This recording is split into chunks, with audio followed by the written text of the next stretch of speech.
আসসালামু আলাইকুম বন্ধুরা, কেমন আছেন? আশা করি ভালো আছেন, সুস্থ আছেন।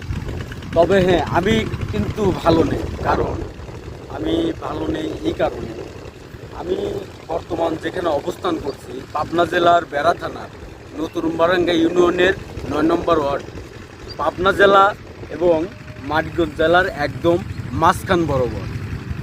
তো যে কারণে আজকে আমার এই ভিডিওটা আপনাদের সাথে আমি আজকে দেখাবো যে আমাদের এটা এই নতুন বারাঙ্গা ইউনিয়নের ৯ নম্বর ওয়ার্ডটা হচ্ছে ৮ এবং ৯।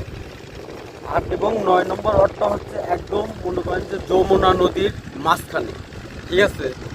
তো এই চরটা কিন্তু অনেক পুরনো, ঠিক আছে। তো এই চরের কিন্তু বয়স আছে অনেক, আজ থেকে প্রায় ৬০ বছর আগে কিন্তু এই চরটা উঠেছে, ঠিক আছে। তো আমার পিছনে দেখতে পাচ্ছেন কত পরিমাণে ধানের চাষ হচ্ছে, ঠিক আছে। এখানে কিন্তু মানে এরকম এই চরেই এরকম আরও মনে করেন যে ১০-১২টা এরকম আরও বড় বড় দিঘি আছে যেখানে ধান চাষ করা হয়, ঠিক আছে। তো তারপরেও আমাদের এই চর নিয়ে, আমাদের এই চরকে রক্ষা করা নিয়ে কারো কিন্তু মাথা ব্যথা নেই বললেই চলে।